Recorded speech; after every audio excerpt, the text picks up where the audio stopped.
Welcome to the third ever Geny Mets podcast. Anilo Piro, Josh Einbinder, Grandpa Pora. Let's get it going. Straight up, Carlos Gomez traded to the Houston Astros earlier today. Thoughts?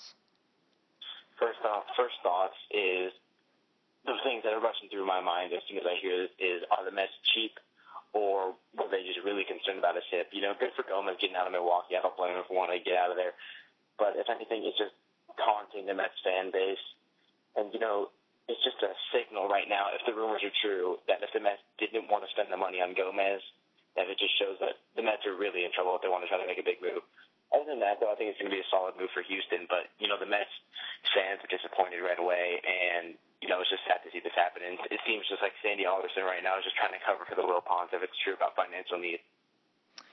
Agree on you on that. Now, after the initial report of Carlos Gomez getting traded to Houston, we heard Jay Bruce rumors emerge that the Mets and Reds were in talks for Jay Bruce for Zach Wheeler. Now, is that overpaying Zach Wheeler for Jay Bruce? The way I see it is Wheeler is your potential fifth starter in a couple years or next year when he comes back from PJ surgery. And you're going to have a rotation going with DeGrom, Harvey, Syndergaard, Matz, Wheeler. So why would you want to mess that up? So basically, the way I'm viewing this as, if you could get Bruce without giving up Wheeler, that's a win-win. But I think right now Mets fans are just so needy, and the Mets fan base just wants a bat and wants to win now that they're actually going to give up Wheeler. And even if they do overpay a little bit, I think you got to overpay to win now. So that's my thoughts on that. I personally am split on the decision because I don't want to break up the future. You're going to have five aces going out every night once Wheeler comes back healthy. So I don't know if I want to split that up. But if you want to win now and acquire a big bat like Bruce, you got to do it. I mean, my thing is, Michael Fulmer's waiting in Double-A. I mean, he'll obviously take some time to develop, but he could be a next, potential Jacob deGrom, Matt Harvey. And, if we trade Wheeler, we still have Fulmer. So I'm not thinking, this could be a situation where it hurts us in any way.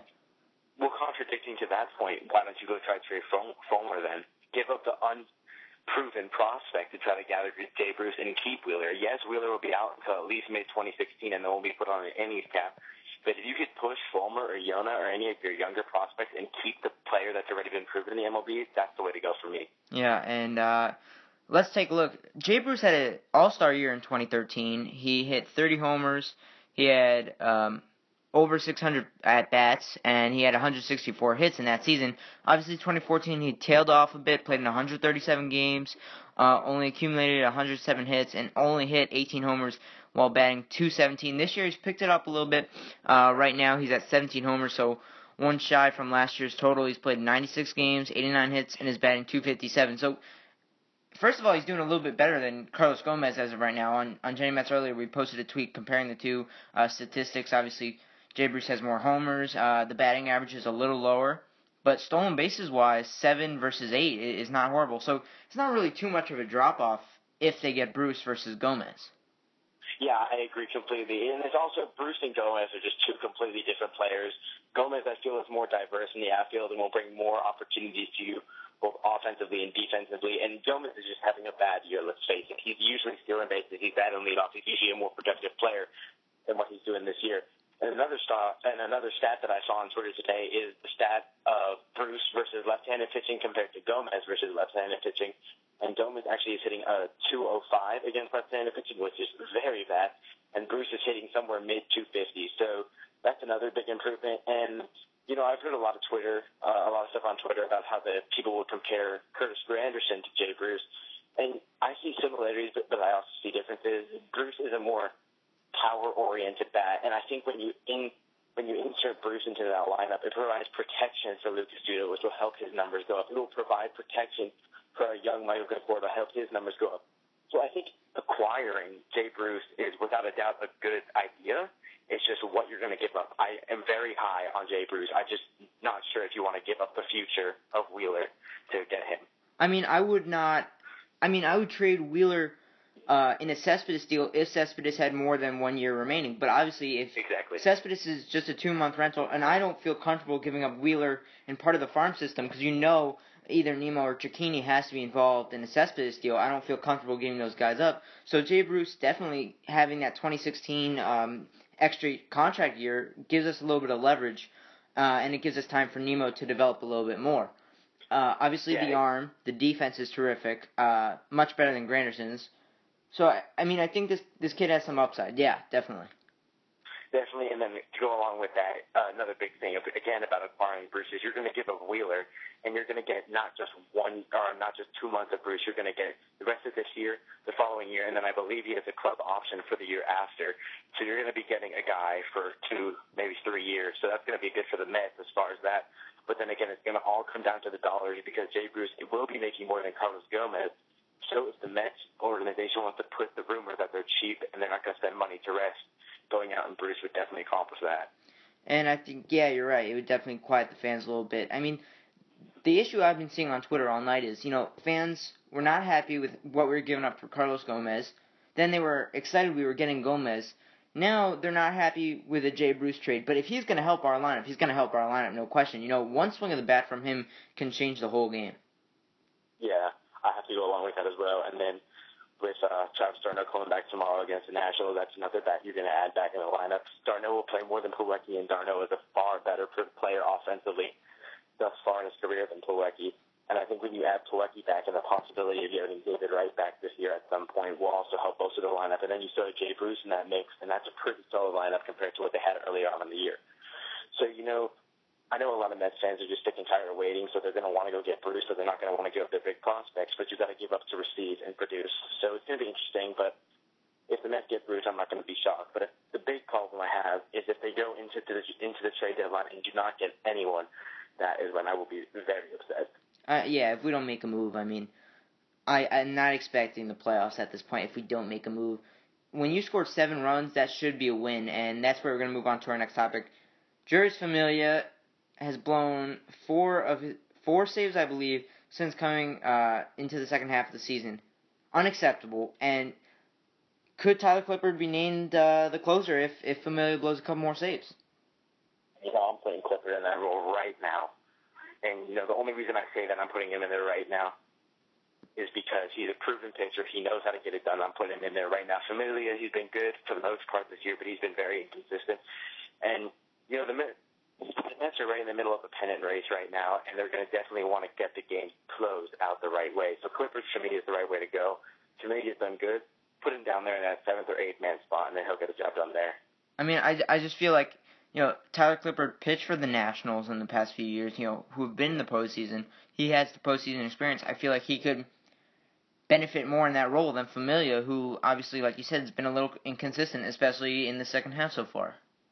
Yeah, exactly. And, I think Clippard's the way to go. Just veteran experience, knows what he's doing. I think that's where I go. Now, shifting over to the game today, 7-1 lead. Granderson homered. Just disappointing loss. Oh, it's a very, very disappointing loss for me as a Mets fan and for Mets Nation everywhere. I mean, you get up 7-1, you're scoring runs, you're going to put the whole Flores crying on the field, Gomez wannabe trade behind you. And, Nee's just throwing the gym, and you decide to take him out of the game, and you put in Parnell, who gives it a grand slam, making it 7-5. And, I'm not going to blame the grounds crew. I'm not going to blame the umpires for calling the game, even though it was kind of an awkward time for them to call the game. But, one of the big things for sure is it's a heartbreaker, and the Mets really need to bounce back and take at least 2 or 3 from the Nationals. So that's my thoughts on that. Not just 2 out of 3.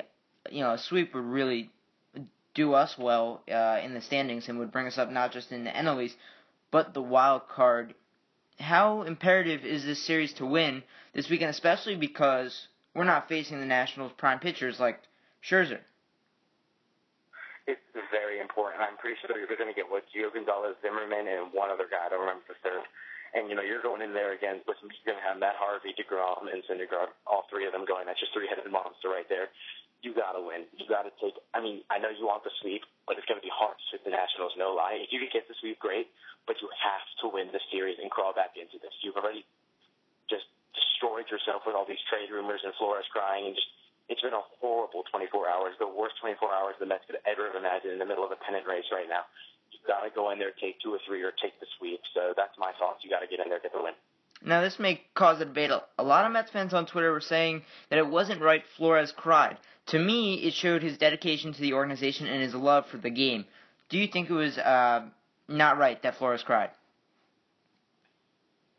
I know baseball's not meant, you're not meant to cry in baseball. The guy's been with the team since he's 16 years old. It's all he's known.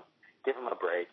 I'm happy that he's staying, and I'm sure he's going to He's going to come out. He's going to come out there, and whenever he gets more playing time, he's going to be there. He's going to play. He's going to produce. In my mind, and, I'm fine with it as long as the kid just moves on from it. He didn't make a mistake, but he got a little bit emotional. He's a human being, for God's sake. He's not.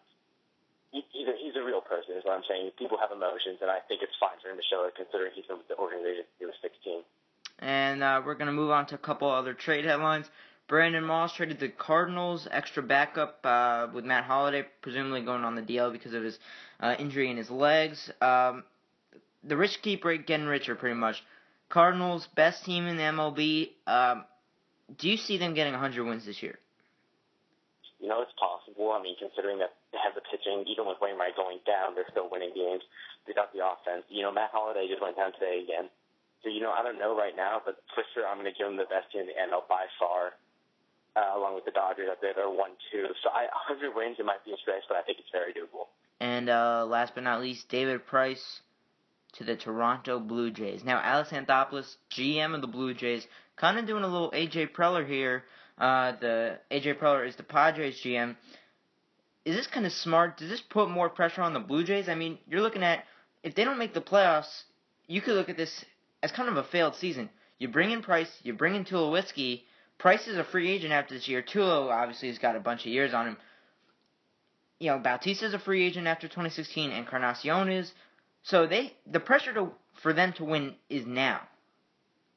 Oh, yeah, there's no doubt. I mean, initially there was some speculation that the Blue Jays acquired Tulo just to flip him. I heard that they were going to just try to flip him, but, Tulo comes up, hits a home run in this first game. I think drives in another 3 runs after that, and now they trade for David Price.